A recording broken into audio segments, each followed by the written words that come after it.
Assalamualaikum warahmatullahi wabarakatuh. Kembali lagi di Gerbang Horor Raga Sukma.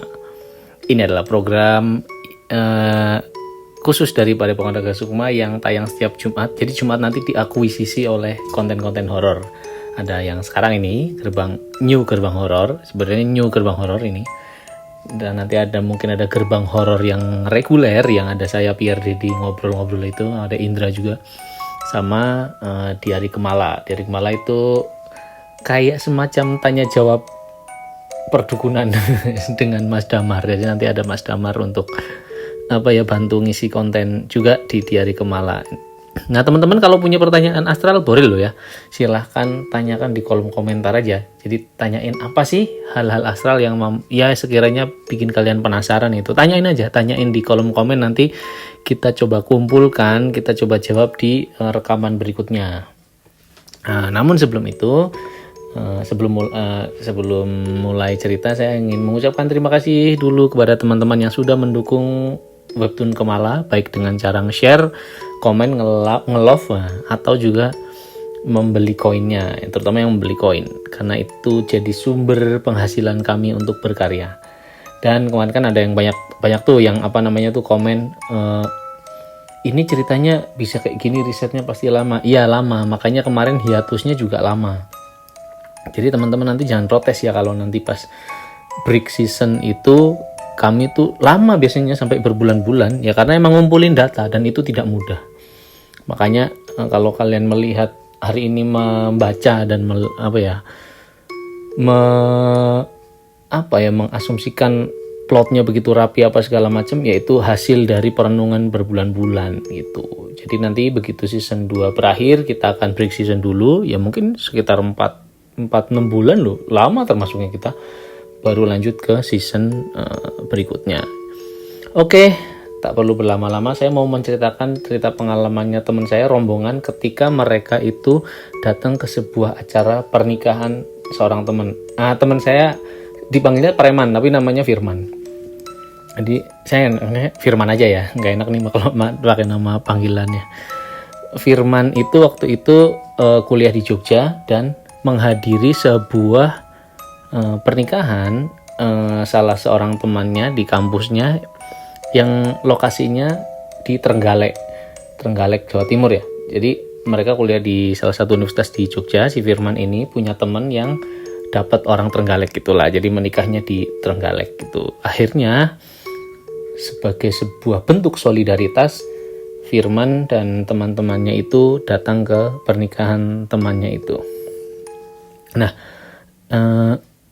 ini ada unsur dewasanya sedikit ya, nggak apa-apa ya, karena itu ya nanti akan jadi sebuah ini juga pelajaran buat teman-teman semua. Firman itu mengajak untuk mungkin ada background story-nya. Firman itu di jurusan pendidikan bahasa Inggris. Nah, yang temennya yang menikah itu temen cowok, tapi dapat ceweknya orang Trenggalek gitu. Saya nggak tahu informasinya si cowok ini temennya Firman. Anggaplah namanya Budi misalnya ya. Jadi Budi itu apakah asli orang Trenggalek juga, dapat orang Trenggalek juga gitu, saya nggak tahu. Tapi Firman mendatangi pernikahan Budi yang dapat cewek orang Trenggalek. Tapi di sesama jurusan pendidikan bahasa Inggris dia nggak sendirian. Nah, Firman tuh ngajak 3 orang lagi. Aslinya total 5 dalam rombongan itu ada 5 orang katanya. Jadi cuman yang satu tiba-tiba gagal atau mengurungkan diri pada saat hari H keberangkatan. Tidak ada informasi pasti, anggaplah hari Sabtu ya, biar nggak jam perkuliahan gitu. Jadi pas hari Sabtu Firman tuh ngumpulin 4 orang rencananya. Katakanlah ada Nurul, ada Wahyu misalnya, sama pokoknya ceweknya cuma satu, Nurul itu, Wahyu, ada Fauzi misalnya ya. Nah yang nggak ikut misalnya Indra. Nah Indra itu nggak ikut, jadi nggak ikutnya tuh ngedadak banget. Padahal tadinya udah janjian, udah ngumpul lah, udah siap, udah firm banget mau berangkat. Pas besoknya mau keberangkatan gagal. Nah mereka itu nyewa mobil yang nyupir Firman. Dan peristiwanya itu baru dimulai setelahnya. Jadi gini ceritanya, karena dianggap perjalanan jauh. Kok mobil sih? Nggak, bukan. Yang mobil itu yang nggak jadi. Jadi rencananya tuh mau berangkat pakai mobil nggak jadi gara-gara si supirnya itu yang Indra itu gagal, nggak jadi. Jadi niatnya mau berangkat langsung nyewa mobil berangkat ke Trenggalek. Tapi Indra karena mengurungkan diri, akhirnya pada pakai motor-motoran gitu berempat, boncengan lah. Jadi si ceweknya bukan boncengan. Jadi ceweknya dibonceng, motornya 3, Indra, Wahyu itu bonceng pacarnya si Nurul, terus Fauzi sendirian, terus Firman sendirian. Berangkat mereka dari Jogja. Karena ada perubahan rencana tadi, Indra nggak bisa. Pokoknya mendadak, saya nggak tahu apakah pas hari H banget atau hari H keberangkatan atau enggak. Pokoknya mendadak yang membuat mereka jadi pakai motor.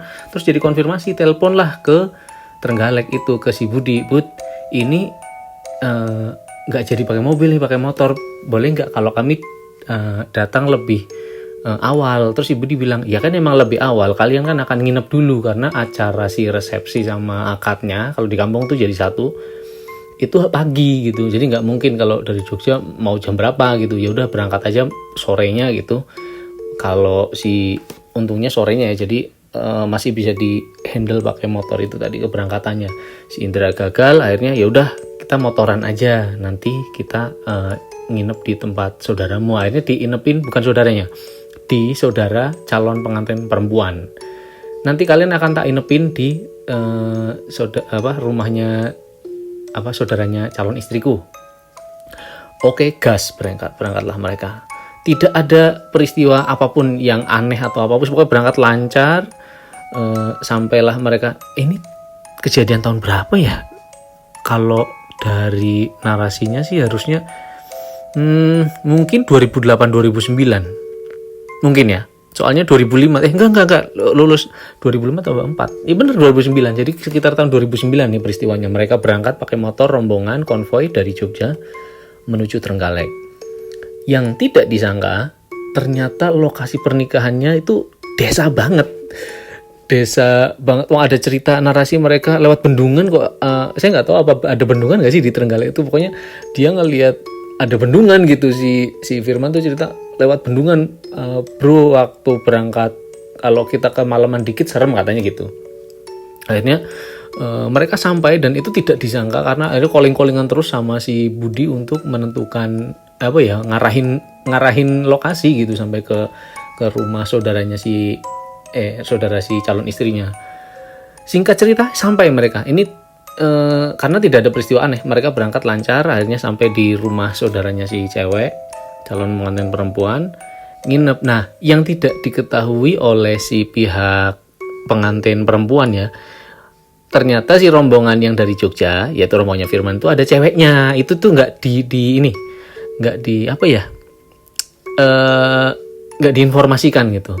Karena apa? Karena nginepnya tuh di satu tempat, bukan tempat lagi, kayak satu kamar mungkin. Saya nggak jelasin informasinya. Pokoknya intinya mereka diinepin di satu tempat nih gitu. Itu sempat ini kayak ada semacam gonjang-ganjing. Itu temanmu kok ada perempuannya sih kayak gitu. Kok kamu nggak bilang kayak gitu? Loh emang kenapa gitu? Ternyata ya pantang lah di desa. Rombongan mahasiswa, ada mahasiswi satu orang, kalau KKN aja dipisah kok ininya, kadang rumahnya ini disatuin gitu. Waduh kayak gitu kan, si orang pihak pengantin perempuannya itu wah sebenarnya nggak cocok, tapi rumahnya cuma ada satu gitu. Rumahnya biasa. Nah ini tidak ada satupun informasi di awal yang diberitakan kepada Firman dari Budi tentang kayak semacam larangan-larangan di situ, di desa itu. Either Budi nggak tahu, atau ya memang ini orang-orang dari Jogja ini rombongan emang udah terbiasa hidup di kota aja sih gitu. Jadi emang biasa. Kenapa sih emangnya cuma nginep barengan ini? Nggak tahu lah ya peristiwanya ada gimana. Cuman yang diceritakan oleh Firman, si preman tuh cerita, si Nurul tuh katanya begitu nyampe tuh kayak gelisah, cewek lah ya. Jadi kayak aduh masa nginep di sini, WC-nya tuh wah kok kotor gitu. Di desa lah ini, saya nggak tahu ya deskripsinya seperti apa, tapi mungkin kayak sumur yang di luar, WC-nya di luar itu ya, kayak gitu, semacam kayak gitu. Informasinya saya tidak pasti. Nah akhirnya mereka kan tiba sebelum malam tuh, kayak belum nyampe malam banget lah, meskipun kalau di desa tuh malam suasananya sangat berbeda.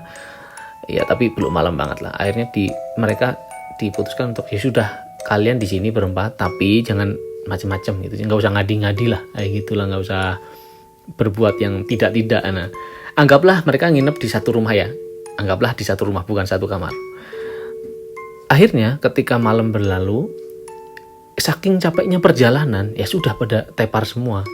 Siapa yang tepar kecuali Nurul. Nurul ini gelisah karena mungkin nggak nyangka kalau tempatnya jauh itu, dan mungkin saya kurang dapat informasinya, tapi berdasarkan analisa saya ini Nurul nih kayak semacam diajak aja gitu sama si pacarnya, masih Wahyu, kayak semacam yuk ikut nggak mau ke Trenggalek, ayo gitu, tapi tidak ada deskripsi yang lebih jelas mengenai apa ya situasi yang ada di sana gitu, sehingga kayak merasa mungkin kayak dijebak gitu, bukan dijebak juga sih, jadi kayak kecele gitu kalau bahasa Jawanya, kok tempatnya gini kayak gitu, mungkin rumahnya gede kali ya, dabak gitu loh, apa namanya, anyaman bambu itu loh, nggak nyaman.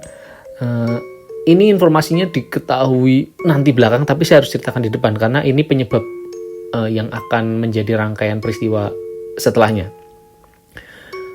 Karena tidak bisa tidur, Nurul itu telisian tuh apa ya, gelisah, balik badan sini, sampai kemudian dia mungkin kayak semacam ya takut kali ya, ngebangunin si Wahyu, aku tuh nggak bisa tidur, temenin ngerokok yuk. Ya for your information, mereka ngerokok ya, jadi si Nurul ini merokok, temenin ngerokok aja yuk. Wah gitu kan, si Wahyu udah capek gitu kan, ya udah apa boleh buat, pacar minta gimana.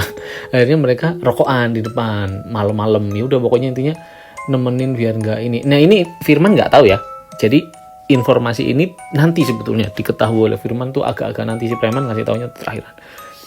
Nah mereka tuh ngerokok apa segala macam, tapi ada satu peristiwa yang, nah sebetulnya ini harus diceritakan di depan, nggak apa-apa ya. Jadi karena mereka kan pacaran, ketakutan, ya ceweknya takut, minta apa aja diturutin dong sama si Wahyu itu. Jadi ini nama-nama samaran semua. Jadi kayak buat menenangkan diri, kisu-kisu gitu, apa ciuman apa pelukan lah pokoknya. Jadi kayak takut biar tenang. Ya anak kuliah yang pelukan terus ngelus-ngelus kayak gitu. Dan kemungkinan karena tidak diceritakan ya, mungkin agak lebih jauh dari itu. Oke, ini di tempat yang baru, tempat yang asing, dua remaja berbuat sesuatu yang lebih dari yang tidak layak dilakukan oleh orang yang belum menikah, itulah kira-kira.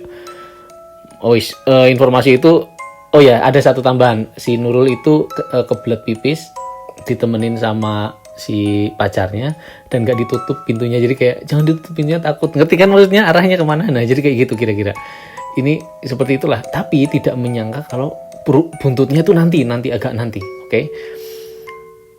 Pagi begitu adzan subuh ya sudah, aktivitas dimulai, mereka bangun, bersiap-siap mengikuti acara akad.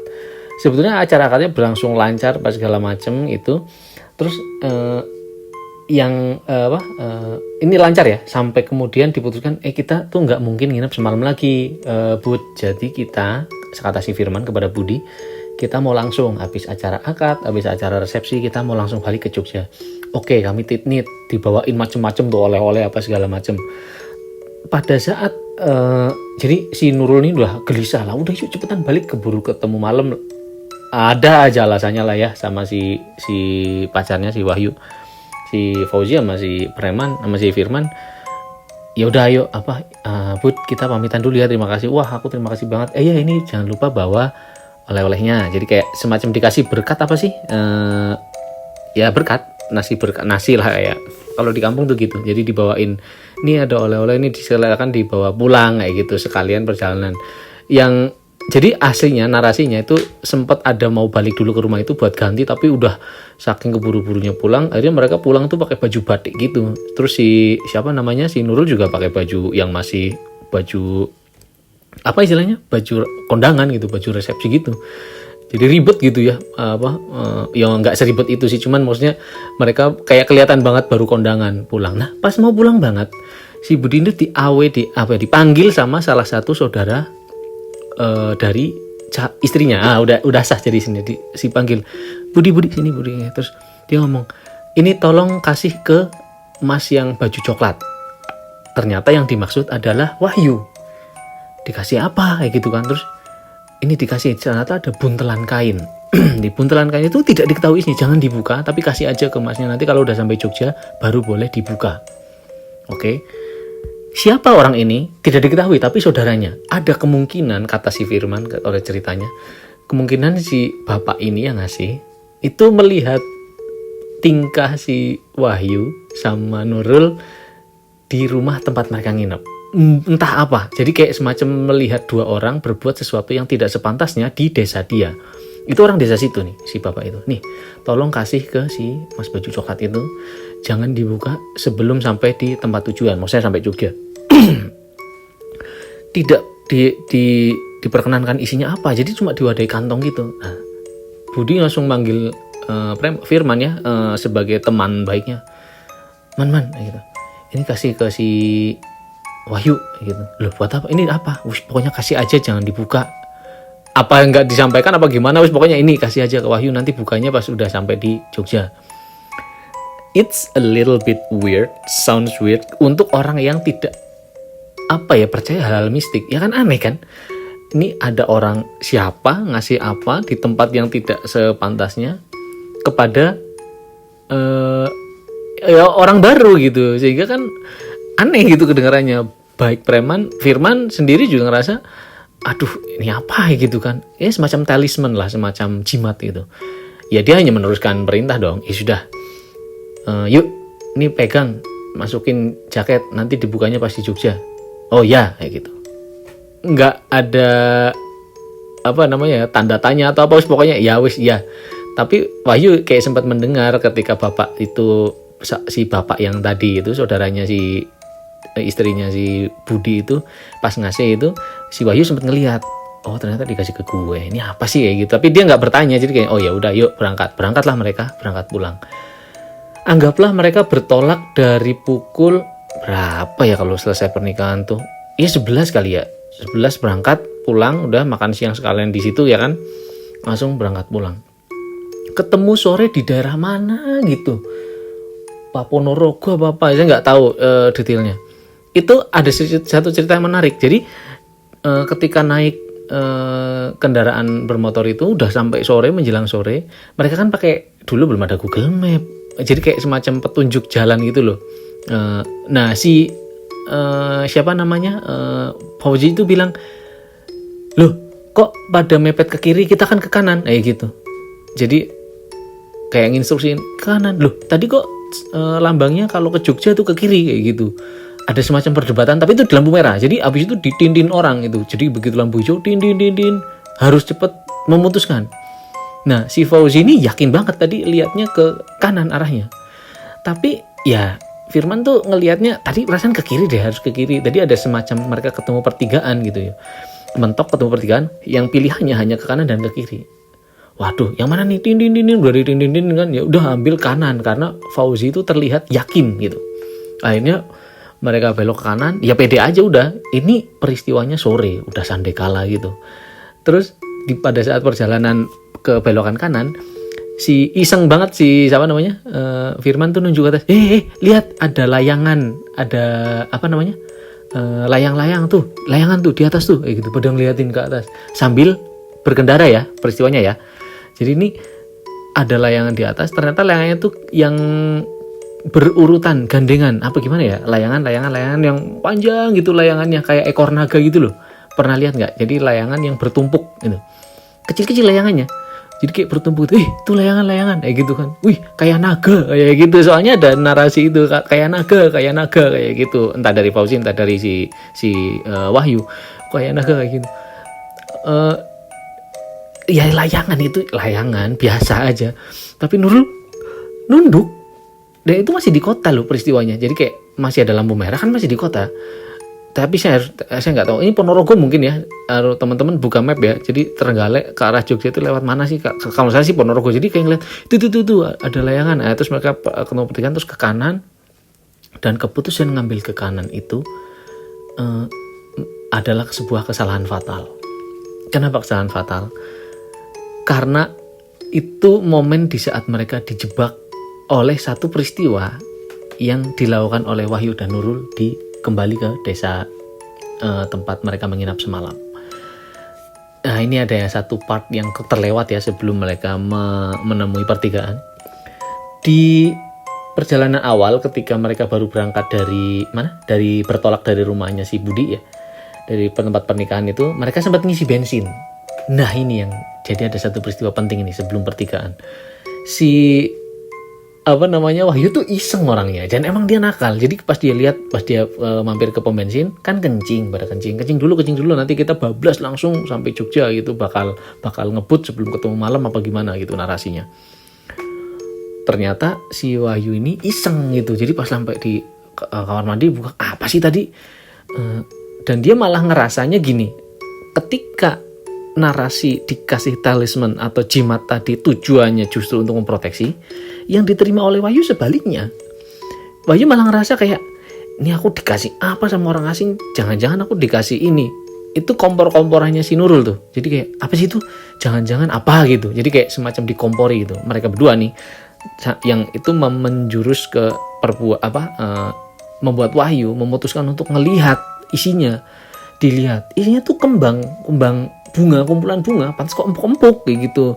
Bunga, wah kirain uang kayak gitu. Ya, disangkanya kirain duit bisa buat bayar bensin atau apa. Kirain duit, uang, ternyata cuma kembang, dibuang. Sampai kemudian itu peristiwa ketemu dengan pertigaan, yang di situ adalah peristiwa yang akhirnya menjurus mereka ke peristiwa yang mencekam.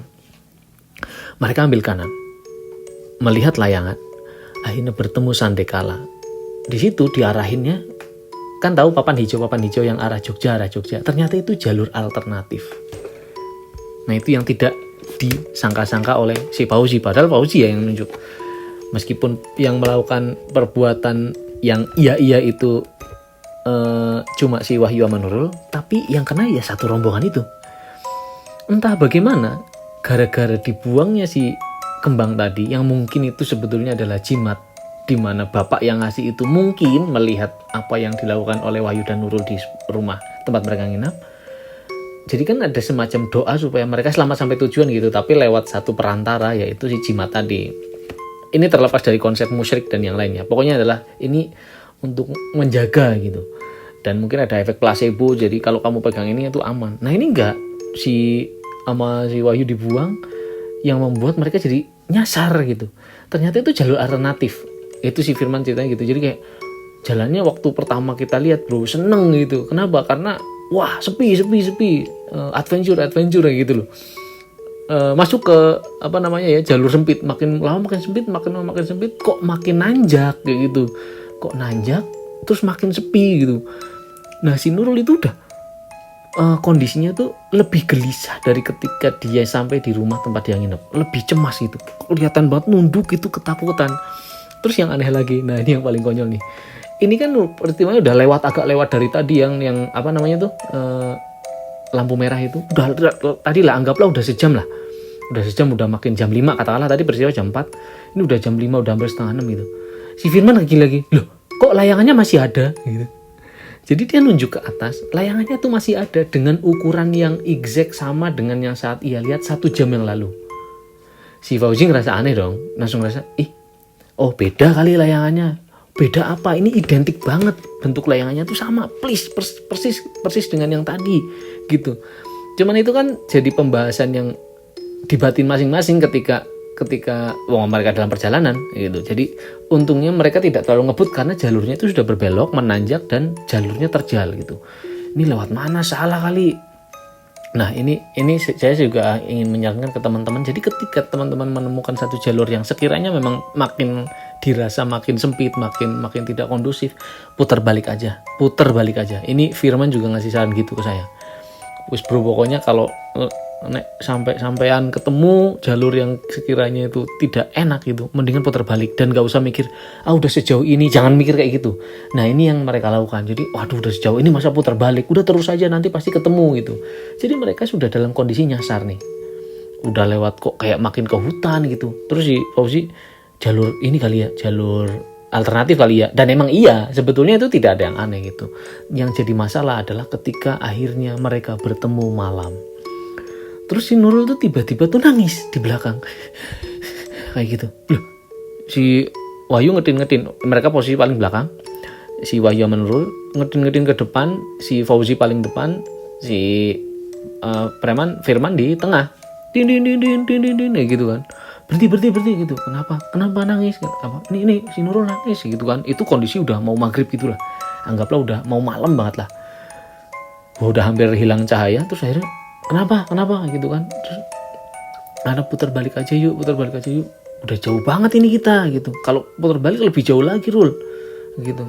Dan emangnya tahu jalannya, tahu nih deketnya kalau lewat kayak gini deket, orang tadi pelangnya ada lagi. Terus ternyata jadi di sana sempat tadi ketemu pelang kayak Jogja jalur alternatif gitu.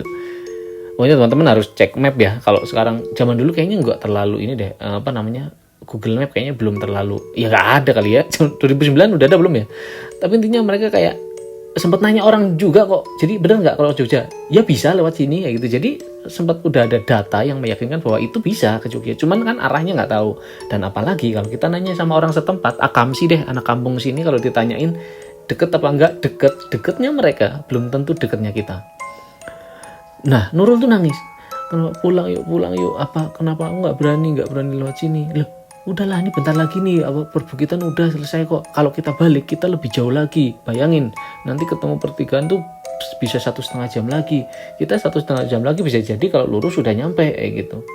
Terus kamu kenapa sih gitu, gelisah gitu ya perasaannya si Nur. Enggak ya wis, kalau kamu yakin udah ya, diyakinkan sama si Wahyu. Udah ya, enggak apa-apa ya. Kita ini kita bablas dulu ya. Nanti kalau ada apa-apa aku tanggung jawab deh. Kayak gitu. Diyakinkan seperti itu, akhirnya diputuskan dengan mengganti pattern rombongan. Fauzi depan, yang tengah si Wahyu sama Nurul, paling belakang si Firman. Berangkat lagi, jalan lagi mereka. Wis dang, ayo sebelum ketemu maghrib gitu. Terus tapi ada sesuatu yang dipendam di hati mereka bertiga tentang layang-layang itu. Itu nggak jelas titik nerbangin layangannya di mana. Tapi kok bisa si posisi layangannya itu nggak berubah. Itu malam aja masih kerasa gitu. Dan ada satu lagi hal yang mungkin saya terlupa. Jadi layangan itu ada bunyinya. Jadi ada semacam kayak bunyi. Jadi semacam ada dipasang bunyi gitu. Tahu kan kalau di layangan tuh di desa saya namanya bapangan. Kalau layangan bapangan itu nanti dikasih pakai tali yang buat karung goni. Bukan karung goni, karung yang dari plastik itu nanti bisa menimbulkan bunyi ketika kena angin. Itu terdengar sampai bawah. Dengan suara motor yang begitu gemuruh, suara itu masih kedengaran. Itu yang aneh. Malam berlalu lewat gitu kan. Disitulah perasaan masing-masing itu udah mulai sama cemasnya. Kenapa? Karena mereka nggak ketemu pemukiman. Makin sempit. Waduh, ini udah nggak benar nih sih. Akhirnya diputuskan untuk, Ci, aku depan aja, kata Firman. Firman maju melangkahi. Aku tak maju moving forward lebih cepat supaya kalau ada apa-apa bisa ngasih tahu gitu, ngasih tanda gitu. Oke, ngebut aja wes. Fauzi mundur ke belakang, disusul oleh yang tengah itu Nurul sama Wahyu. Ngebut. Firman ngebut. Betapa leganya dia ketika di sebuah belokan dia nemu rombongan mobil. Dan mobil itu belokan nih, bentuknya belokan, tapi masih di perbukitan. Mobil itu pada parkir katanya. Jadi mobil-mobil pada parkir. Ada mobil, ada banyak. Terus ada rombongan. Dan kaget karena di seberang mobil-mobil terparkir itu ada satu rumah besar dan nyala. Menyala. Dan ini posisinya Firman tuh di depan ya, forward ya. Dia kayak ngebut duluan gitu. Dia memutuskan untuk berhenti saat nanya orang yang ada di situ, yang lagi pada berdiri. Orangnya diem dan biasa aja, tidak terlihat aneh, orang biasa. Cuman bajunya baju orang kaya. Saya tidak bisa mendeskripsikan bajunya seperti apa, tapi asumsi saya itu orang-orang pakai baju kemeja gitu loh. Kayak ada sebuah villa di atas, kayak villa tapi orang gede banget gitu. Tapi kalau Firman cerita ya, pas ceritanya kayak perkumpulan sekte iblis katanya gitu. Soalnya orangnya tuh hitam-hitam bajunya. Tapi orangnya biasa, ramah gitu. Tetep, Pak, saya mau nanya Pak, kalau ke Jogja jalurnya sini bener? Ya Mas, bener, lurus aja silakan. Gitu. nanti ketemu turunan percabangan itu silakan langsung ambil kanan apa kiri gitu, silakan nanti lurus udah sampai jalan gede kok, katanya gitu. Lega dong Firman. Satu-satunya hal yang aneh ini tapi diceritainnya masih preman terakhiran nanti pas udah pada ngumpul di Jogja. Di antara kumpulan orang-orang yang berbaju hitam itu dengan mobil terparkir dan di seberangnya ada rumah besar, itu preman ngelihat ada satu orang perempuan pakai baju kuning semua tapi pakai payung. Kondisinya malam-malam, cuma ada cahaya remang-remang dari rumah sehingga terpapar. Dan posisi perempuan itu katanya ada di depan si rumah besar yang tadi yang di seberang parkiran itu. Perempuannya tuh ngapain malam-malam pakai payung, ngelihatnya ke arah jalan, ngelihat ke arah bapak-bapak yang pada ngumpul di pinggir jalan tadi yang ditanyain. Pas lagi ngelihat, tadinya fokusnya, nah ini dibahasnya nanti sebenarnya di paling belakang. Terus pas preman ngelihat ke belakang perempuan itu ada orang berdiri, itu kelihatan terang. Terus biasa aja di belakang perempuan itu ada orang berdiri, laki-laki pakai baju kemeja, anggaplah hitam ya, pakai hitam. Terus di lehernya tuh diikat talinya ke atas kayak menjulang gitu. Tapi berdiri di belakang perempuan yang pakai payung itu, bajunya kuning semua yang perempuannya, tapi yang laki-laki pakai baju hitam. Pas dilihat ke atas, itu layangan dong. Dari situ layangannya. Jadi ada orang berdiri, lehernya keikat tali, berarti kan deket posisinya orang bisa ngeliat talinya. Tapi posisinya agak ke atas kata si preman tuh, Firman tuh. Jadi kayak ini teman-teman harus saya ilustrasikan ya. Jadi jalannya tuh membelok. Di sebelah kiri itu mobil-mobil terparkir, yang mana berarti ada lahan yang sedikit luas. Terus ada orang-orang berdiri itu random bapak-bapak. Nah di seberangnya, di sebelah kanan, berarti sebelah kanan jalan itu agak naik sedikit, topografinya naik. Ada rumah besar itu. Nah ada si perempuan itu berdiri di pinggir cliffnya gitu, di pinggir tebingnya, ngelihat ke jalanan. Cuman nggak kelihatan mukanya karena pakai payung. Nah di belakangnya ada laki-laki berdiri, ada terikat oleh tali layangan. Di atasnya layangan. Itu diem dong langsung si Firman tuh. Gila ini. Terus Pak, saya permisi dulu ya, nanti kalau teman-teman saya lewat ini Pak disuruh terus aja gitu. Oh yaudah. Si Firman tuh nggak berani di situ, nggak berani nungguin dia. Oh pokoknya naik dulu dikit deh. Kok serem gitu. Dia maju dikit. Bang, waktu cerita ke saya itu kayaknya sekte pemuja iblis gitu. Nah udah sampai agak depan dikit, si preman berhenti. Udah diem nungguin, ngeliatin HP, nggak ada sinyal. Jadi nungguin aja. Mana nih Wahyu, mana nih si Poji nih. Akhirnya muncul si Wahyu sama Nurul. Poji muncul di paling belakang, mukanya pucat banget. Terus si Wahyu ngomong kayak gini ke Firman. Asu, ninggal gitu kan. Duh, nggak ninggal, aku nungguin di sini. Kamu tak tungguin apa? Kami tuh kesasar dulu tadi. Kesasar? Loh, jalannya cuma satu, bro. Udah bener kata si bapak tadi yang di sana. Bapak mana? Ya tadi yang tadi aku lewat. Di sana ada rumah besar, ada bapak ngumpul di pinggir jalan. Itu katanya suruh terus ya gitu. Enggak ada bapak-bapak. Nah, dengan logiknya Firman tuh mikir, oh, mungkin mereka lewat jalur yang lain yang kelewatan si kumpulan bapak-bapak tadi. Terus baru ketemu di situ yang dianggap nyasar tadi. Jadi kan bilangnya nyasar nih. Apakah dengan nyasar itu nggak ketemu sama si rombongan bapak-bapak sama rumah besar tadi apa ya? Terus si Firman meyakinkan ada. Ini nggak lama, orang aku cuma naik sedikit itu ada rumah besar di situ, ada cahayanya. Si Fauzi ngomong kalau ada rumah besar ya kelihatan cahayanya asu ya gitu. Jadi dia udah marah mereka bertiga tuh. Kecuali Nurul, berdua. Nurul tuh diem udah nangis gitu kan. Terus gimana ini? Udah terus aja. Bener kok, aku yakin bener kayak gitu. Terus dan ternyata bener. Tidak ada tipu daya dari bapak-bapak yang sempat ditanyain sama Firman. Begitu ketemu jalan gede, ketemu sinyal lagi, ternyata baru jam 8. Itu tuh baru sebentar gitu, tapi mereka merasa itu berjam-jam nggak nyampe gitu. Akhirnya ketemu peradaban, ketemu warung, ketemu apa, belum ada Alfamart, Indomaret ya, belum terlalu populer lah. Wah, ketemu peradaban, alhamdulillah gitu kan. Mandek kayak gitu. Terus nemu kayak angkringan gitu. Ini udah saya nggak tahu tembusnya mana sih, apa Sleman apa Klaten, saya nggak tahu, pokoknya tembusnya situ ya. Udah tembus situ terus ada angkringan, berhenti dulu. Sampai berhenti krik di depan angkringan, ramai ada orang. Nurul nangis. katanya sih ngejeger gitu nangisnya, gitu kan. Wah, yang diangkringan katanya pada keluar, mas diapakno iku, diapain tuh pacarnya tuh gitu kan. Sorry pak, ngapunten maaf pak gitu kan. Terus aja nangis gitu. Fauzi udah langsung masuk ke angkringan, katanya langsung pesen teh. Si Firman kan bingung ya, dia kayaknya orang paling sane gitu, orang paling polos, karena dia tidak melihat sesuatu yang aneh kecuali yang tadi aja, penampakan tadi. Cuman penampakannya ramah. Nah, akhirnya diungkapkan semua ada di situ. Jadi mereka belum nyampe, tapi udah sekiranya udah kayak udah masuk perkotaan lah. Ya anggaplah bentar lagi udah nyampe rumah ya, udah nyampe tujuan. Terus dibahas, Fauzi yang pertama cerita ini kan di angkringan, Pak saya mau nanya, si Fauzi nanya, bener nggak di jalur situ angker nggak sih pak, kata si Fauzi ya, nanya ke si tukang angkringan, jalur mana mas gitu. Itu jalur yang sempit ini. Wah enggak mas, bagus itu kalau malam itu bagus kalau siang itu bisa lihat kayak semacam bisa melihat pemandangan lah gitu lah, bagus kok itu jalurnya gitu, mungkin karena malam mas jadi kelihatan wingit ya gitu.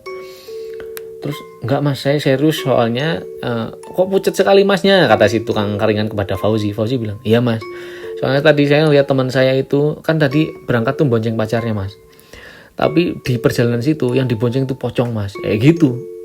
Jadi si Fauzi itu kan posisinya di paling belakang, dia somehow di satu titik ya, yang ngelihat ke depan ketika ditinggal oleh si Firman ya, yang dibonceng oleh Wahyu bukan Nurul tapi pocongan. Wah, itu langsung diceritain, serius lu, Nurul langsung nangis.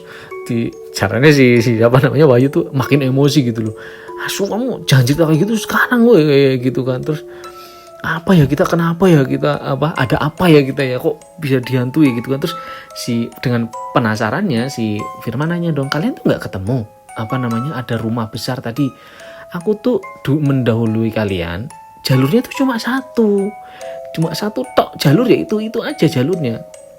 Aku ngelihat ada rombongan mobil, ada rombongan baju hitam, ada rumah besar gitu. Cuman di situ aku ngelihat yang aneh, kata si Firman. Ya di situ aku ngelihat ya, seperti tadi ya, mbak baju kuning pakai payung, terus di belakangnya ada mas berdiri, lehernya tuh keikat talinya terus pas sampai atas, ternyata jadi layangan. Nah Nurul nyaut dong, bukan layangan itu yang aku lihat, bukan layangan gitu kan. Loh, bukan layangan gimana Rul? Itu yang di atas itu tadi anak kecil dijejer-jejer gitu. Jadi Nurul tuh lihat di atas. Kalau yang dilihat oleh orang lain tuh layangan biasa tuh segitiga. Kok segitiga sih? Segi empat, bentuk layangannya kupat gitu, ketupat, ada ekornya, ditumbuk gitu, panjang sampai ke atas gitu, nggak tahu endingnya di mana. Tapi yang dilihat Nurul itu anak kecil kayak terbang gitu, melayang-layang, ya kayak baju dijahit gitu loh, di atas ada anak kecil repetisi gitu sampai ke atas. Yang melambai-lambai bukan ekor ya celana panjang mungkin kayak gitu. Dan itu dari awal mereka belok itu Nurul udah ngeliat itu, makanya dia pantesan kok sesenggukan si Nurul kayak gitu, makanya aku udah pengen pulang, itu aku nggak ngeliat ini. Terus si tukang keringnya nyaut aja gini, lihat apa mas tadi mas? Rumah? Iya pak, saya ngeliat ada rumah besar, ada ini pak, ada rombongan orang pakai baju hitam gitu. Terus ya aneh penampakannya gini, saya kira itu sekte pemuja iblis. Mas nggak ada mas, di situ nggak ada rumah. Bener pak, di jalur itu iya nggak ada rumah, itu adanya kuburan. Nggak tahu si Firman nanya pasnya apa tuh. Jadi pantesan si Fauzi sama si Wahyu sama Nurul kok nggak ngeliat ada rumah itu. Ya mungkin yang dilewatin si Firman ya kuburan. Dia nanya sama yang lain, terus nunggu di seberang setelah kuburan itu baru ketemu mereka bertiga. Nah akhirnya sampai di ujung pembahasan, kok bisa ya apa kesalahan kita ya, ayo dirunut ya gitu. Apa di daerah kita kencing sembarangan? Enggak. Apa kita gitu kan, sempat nyalain Fauzi itu karena belok ke kanan. Tapi akhirnya tidak disalahin juga karena lebih cepat nyampe itu akhirnya. Terus akhirnya ngaku lah si Wahyu sama Nurul, sorry bro, mungkin dari kita gitu kan. Lu kenapa gitu?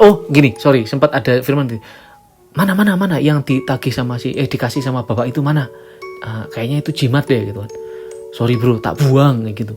Goblok kayak gitu kan. Dibuang di mana gitu kan? Ya dibuang di Trenggalek tadi pas baru kita ngisi bensin kayak gitu. Tak pikir duit suwe gitu. Tak kira duit suwe gitu. Duit matamu kayak gitu. Itu bisa jadi itu jimat kayak gitu. wah nyasar ini, emang kenapa ya kita bisa dikasih jimat. Nah itu sih ngaku lah si Wahyu sama Nurul gitu. Nurul sih nggak ngaku, tapi Wahyu ngaku, sorry bro, mungkin dari aku gitu. Aku waktu kalian tidur aku nggak bisa tidur nemenin Nurul gitu, cuman nggak berani diceritakan detail ya. Akhirnya Firman juga waktu cerita juga cuma asumsi kayaknya sih gitu-gitulah itu, tapi di tempat yang tidak sepantasnya. Itu sih penyebab dari semua itu. Dan mungkin peristiwa si Wahyu sama Nurul hanya itu dilihat sama si seorang bapak yang masih saudaranya si pengantin perempuan, terus ngerasa ini kayaknya bakal kena masalah nih mereka, makanya dikasihlah si jimat tadi yang isinya mungkin cuma kembang gitu, tapi bisa jadi itu penyelamat ya gitu. Mungkin ngelihat, mungkin nggak, saya nggak tahu. Bisa jadi hanya semacam ngasih jimat aja, tapi kira-kira itu runutan experience yang dialami oleh preman yang Firman ya kepada saya. Sudah saya susun ulang karena ceritanya aslinya terpisah-pisah gitu. Dan pelajaran buat kita, jangan di tempat yang tidak sepantasnya. Menikah dulu aja, mau sepantasnya mau tidak, tetap harus sepantasnya supaya tidak terjadi permasalahan sesuatu yang berasal dari dunia lain yang tidak bisa kita lihat dengan telanjang mata. Oke, itu saja cerita yang bisa saya share. Terima kasih sudah mengikuti New Gerbang Roro Kasuma, dan tunggu penayangan lainnya di hari Jumat di channel Padepokan Ragasuma. Assalamualaikum warahmatullahi wabarakatuh.